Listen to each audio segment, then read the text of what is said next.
Então, gente, estamos aqui mais uma vez com mais um episódio do nosso podcast Múltiplas Falas, onde a gente trata de assuntos sobre a esclerose múltipla, o dia a dia, rotinas e afins, né? Hoje com a presença mais que especial do nosso fisioterapeuta Rodrigo, que vai falar um pouquinho pra gente da importância da fisioterapia e do impacto positivo que essa modalidade tem sobre a vida das pessoas com esclerose múltipla. Oi, Rodrigo, bem-vindo mais uma vez, obrigada por aceitar o nosso convite. E aí eu queria que você falasse um pouquinho da importância que a fisioterapia tem na vida das pessoas com esclerose múltipla. Oi, Ana, oi a todos. Eu que agradeço a oportunidade de estar aqui falando um pouquinho mais sobre a fisioterapia, né? Então, a fisioterapia é uma profissão relativamente nova, né? Se a gente comparar com as outras profissões da área da saúde. Então ela teve um boom ali após a Segunda Guerra Mundial. E ela ainda é um pouco desconhecida em alguns aspectos dela. Por exemplo, a fisioterapia, como a maioria das outras profissões, ela tem especialidades.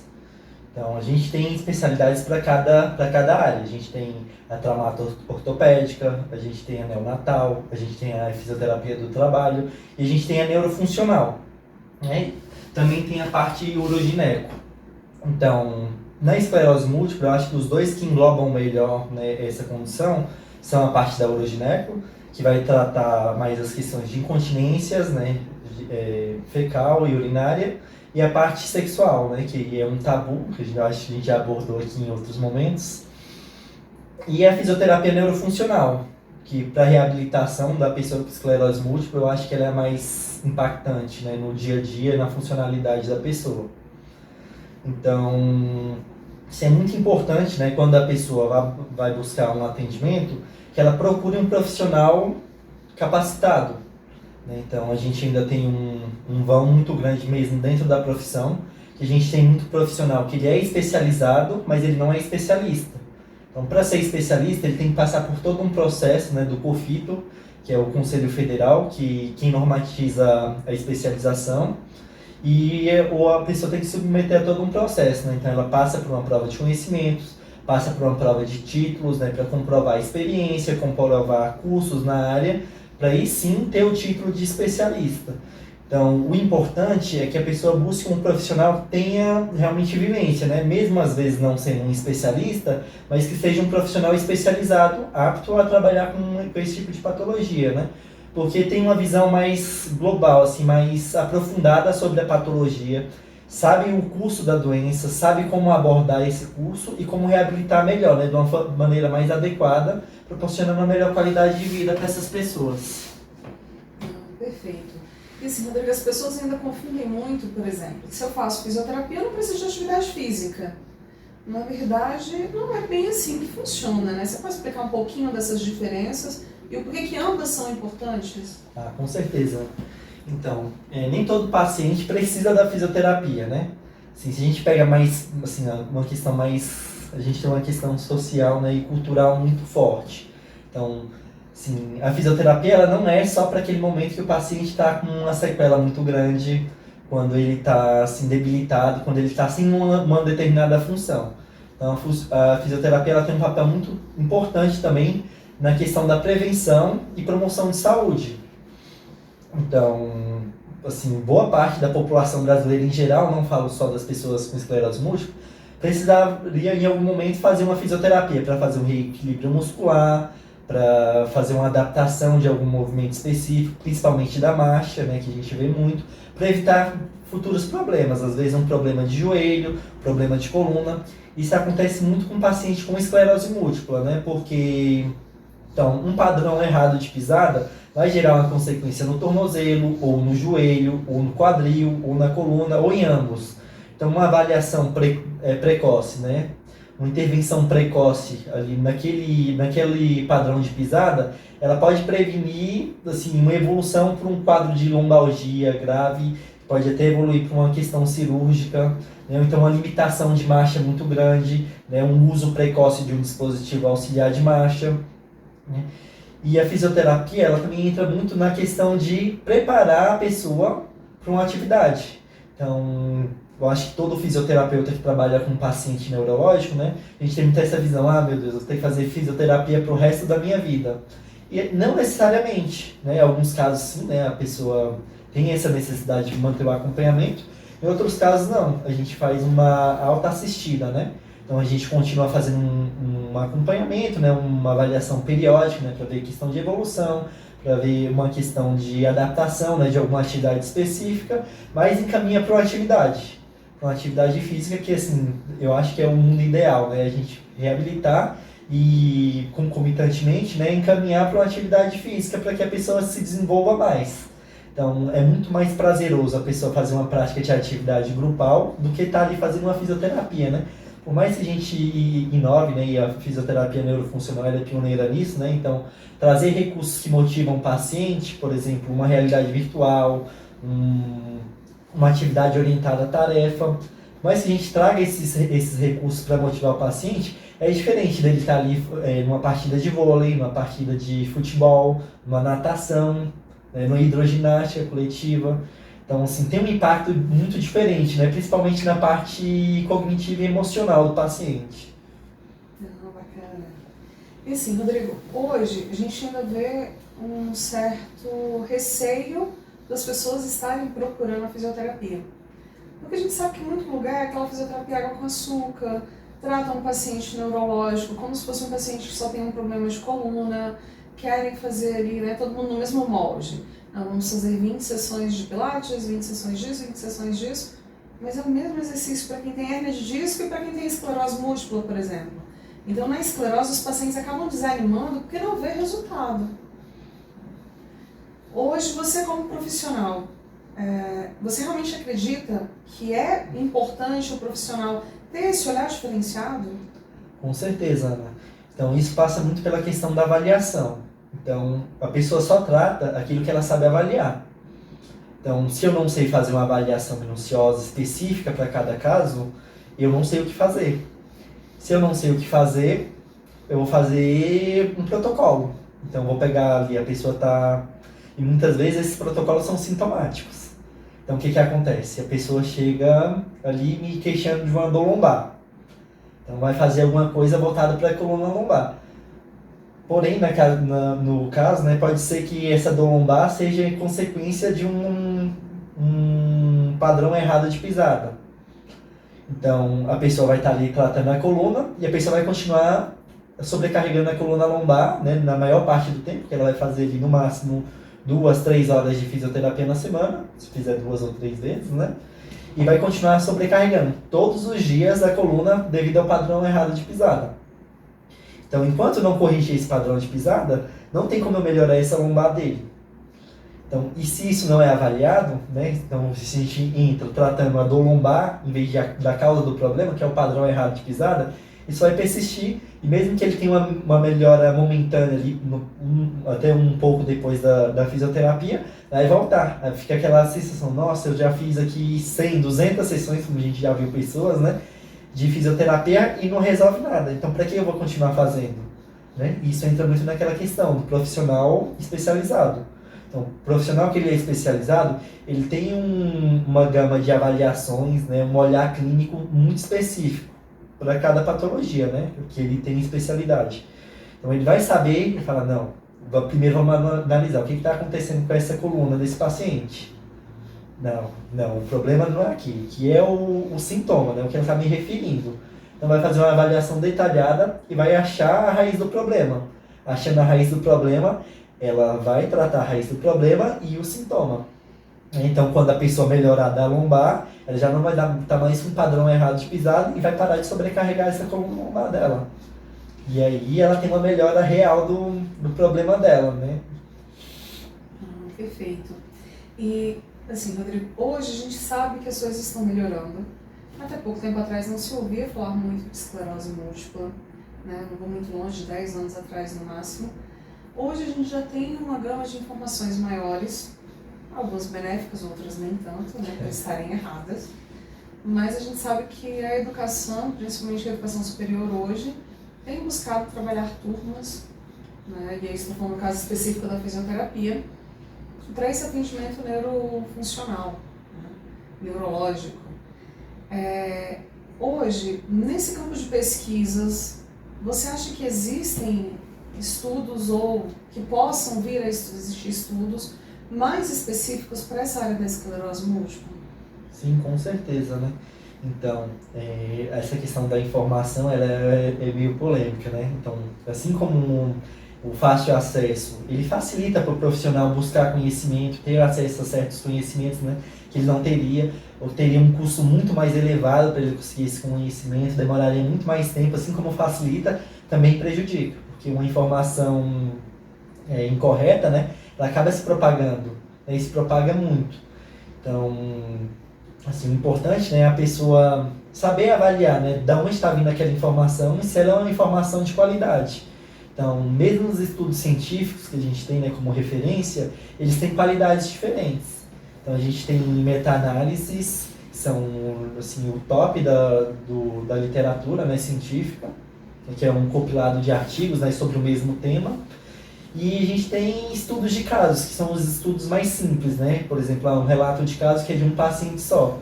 Tá, porque deu certo para aquele paciente não quer dizer que isso represente toda a população. Então, e assim, por mais que seja uma verdade ali naquele contexto, a gente não pode pegar aquela informação e tomar como verdade para toda a pessoa com esclerose múltipla, por exemplo. Né? A gente tem sim, a gente tem na esclerose múltipla, a gente tem áreas bem estudadas, né? Então, a questão da marcha, que é uma queixa muito recorrente, e da fadiga, por exemplo, são áreas extremamente estudadas na esclerose múltipla, né? Então, que ele já está até assim, com um número de estudos muito elevados. A gente tem muitas boas referências. Então, são estudos confiáveis, né? Assim, que a gente realmente consegue colocar na prática. E a gente tem novas tecnologias também que vem surgindo, né? A estimulação transcraniana, por exemplo, é uma ferramenta que, apesar de nova, né, ela vem mostrando ótimos resultados, já tem um nível de evidência bem considerado. A gente tem as reabilitações com realidade virtual, por exemplo, que tem assim, um nível de evidência bom para algumas áreas, né, e não tão bom para outras. Inclusive, a gente desenvolve alguns estudos com membros superiores, que é uma área de esclerose múltipla que a gente tem menos, apesar de ter um impacto tão grande, né, na qualidade de vida da pessoa, na questão da funcionalidade dela, né, e da autonomia, ela ainda tem um número pequeno de estudos relativamente. Porque a principal queixa quando o paciente chega é a marcha e a fadiga. Então, como são as queixas mais referidas, é também onde mais se concentra o número de estudos. Então, como já está bem alto o número de estudos, né, continuam os estudos nessa área, né, principalmente com novas tecnologias, e vão crescendo estudos em outras áreas, que é a parte de membros superiores e principalmente, né, estudos vêm crescendo muito na parte cognitiva, comportamental e social da esclerose múltipla. Então agora os estudos eles vêm trazendo muito essa questão mesmo de funções cognitivas. Perfeito. Assim, você falou da questão da fadiga, da marcha, a gente sabe que hoje um dos sintomas mais incapacitantes da esclerose múltipla é a fadiga. A gente tem essa onda de calor, que para a gente que tem esclerose não é 100% dos pacientes, mas a maioria dos pacientes tem o UTOF, né? Tem essa exacerbação desses sintomas, essa fadiga piorada, o que muitas vezes leva até uma incapacidade de realizar pequenas atividades no dia a dia. Na fisioterapia é possível tratar, por exemplo, a fadiga? Sim. Primeiro, em relação a essa questão do calor aqui, né, principalmente aqui em Brasília, né, é bem complicado, porque é um calor seco. Então, assim, a sensação, né, a gente tem uma sensação de estar mais quente do que está, né, e realmente o fenômeno de UTOF ele é bem prevalente aqui, e realmente, né, leva à incapacidade, então, pseudosurtos. Então, a gente tem orientações, né, para essa questão, né, que são banhos frios, às vezes uma compressa fria, evitar expor-se exacerbado em horários mais quentes, ali, entre 10 e 2 horas. A gente tem algumas recomendações para minimizar, né, as consequências. E na parte da fadiga a gente tem sim, né, a gente tem diversos estudos. A maioria da concentração de estudos em fadiga, né, são relacionados a atividades aeróbicas. Então a gente até teve muito tempo, né, um tempo muito grande de um marco, né? Como assim, meu Deus, a pessoa está fadigada, eu não posso colocar ela para fazer atividade que vai piorar. Então, hoje a gente sabe que não é bem assim, né? A gente tem que proporcionar sim a atividade, mas dentro de um limite controlado. A gente vai continuar estimulando, né, com atividades aeróbicas dentro de um limiar. a gente, né, eu pelo menos na minha prática clínica, eu costumo muito usar a escala de Borg, né, para fazer esse controle do paciente junto com ele, né. Então ele vai ter a percepção do esforço dele e vai me dar esse feedback e conforme isso a gente vai modulando, né, vai quantificando o exercício aeróbico. Então a gente tem estudos muito bons com trabalho em esteira, com trabalho em bicicleta, para fadiga, né, coisa muito específica. A estimulação transcraniana também, que eu já tinha citado, ela vem com um nível de evidência muito bom associado à atividade aeróbica, principalmente treino em esteira, assim, que vem proporcionando resultados ótimos, né? Então, com isso, a prática de alguns esportes aeróbicos, como natação, por exemplo, corrida de longa distância, né?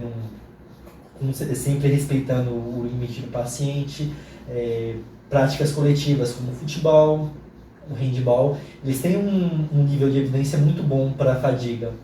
Então, diferente do que a gente pensava antes, né, a gente tem que colocar esse paciente para fazer atividade para poder, assim, né, gerar um potencial maior e ter um menor impacto da fadiga. A gente chama muito de reserva de energia. Então, a gente aumenta essa reserva de energia do paciente.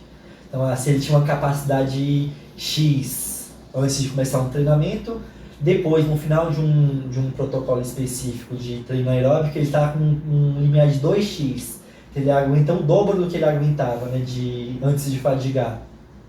Então isso é muito bom para ele no dia a dia, né, porque se ele consegue ter um limiar maior, ele consegue fazer mais atividades no dia dele, consegue aproveitar melhor o dia dele antes de fadigar ou até mesmo não chegar a fadigar, né. E outra questão muito boa, né, é o controle, né, saber dosar. Então, aproveitar o início do dia para fazer as atividades mais extenuantes e modulando, né, esse resto da energia durante o dia, para os pacientes que fadigam muito. Perfeito. Hoje, assim, qual seria a mensagem que você deixaria para o paciente com esclerose a respeito dessa questão da fisioterapia e até mesmo da atividade física? A gente sabe que muito paciente tem uma certa resistência em iniciar, tanto a fisioterapia como a atividade física, né? Sim, né? E a gente tem que entender também, né, que toda mudança ela é difícil, né? Seja para uma pessoa com uma determinada patologia ou seja para uma pessoa saudável. Então, o que tira a gente da nossa zona de conforto incomoda. No início incomoda muito, né? Então, não tem como eu dizer que vai ser mil maravilhas, você vai chegar lá e vai sair...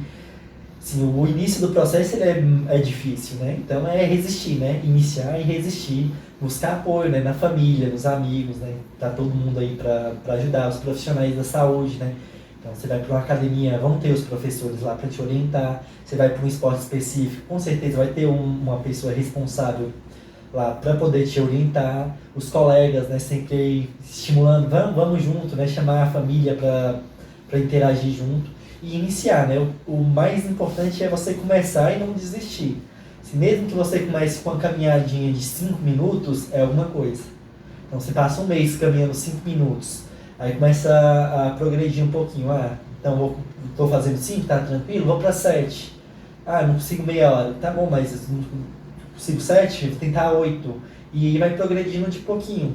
Tudo é uma progressão, né? A gente não conquista nada assim da noite pro dia. Não vai chegar eu aqui hoje e querer competir aquele Iron Maiden amanhã. Eu não vou aguentar terminar, né? Tem que ter uma preparação. A mesma coisa para todo mundo, né? Dentro das suas condições, né? Do seu limite, né? Sempre respeitar muito o limite, porque o que acontece muitas vezes é a pessoa inicia e não quer ficar para trás, né? Não quer se mostrar como menos que o outro. Aí tem muito aquela questão do ego também e o medo de ser estigmatizado por alguma coisa. Então ele tenta acompanhar a pessoa e acaba passando mal, se sentindo mal, né, desconfortável, então se lesiona algumas vezes e depois que se lesiona ou passa mal, cria um bloqueio com aquela atividade. Fala, não vou fazer mais isso porque quando eu fui tentar foi assim. Isso acaba tirando ela daquela atividade e desestimulando ela a participar de outras. Então começar devagar, começar com calma, buscar uma orientação para a atividade, né? Seja com fisioterapeuta, seja com educador físico, às vezes um psicólogo também pode entrar muito bem nesse ponto, né? De saber respeitar seus limites, né? Porque o corpo fala, o corpo ele vai acusar. Então, para. É aquele famoso, né? Se você não para, eu paro, né? Então é isso que eu tenho para falar, né? E a importância de buscar profissionais qualificados, né? Não só fisioterapeuta. O educador físico, ele precisa ter um certo estudo para lidar com uma pessoa com alguma alteração, seja ela qual for. O psicólogo, ele tem que ser especializado para aquilo que ele vai tratar. Fisioterapia é igual, né? Então ele tem que ter uma especialização. Às vezes a gente não vai ter um especialista disponível, né? Mas vai ter um profissional especializado que estudou para aquilo, que está correndo atrás daquilo. E isso é importante, né? Buscar pessoas que se dedicam realmente à área, que ela vai te conseguir ter um olhar muito mais aprofundado para a sua condição. Perfeito. Assim, eu como uma pessoa com esclerose posso dizer que realmente esse começo é bem difícil. E a academia? E a academia? Então, ela tá lá, gente.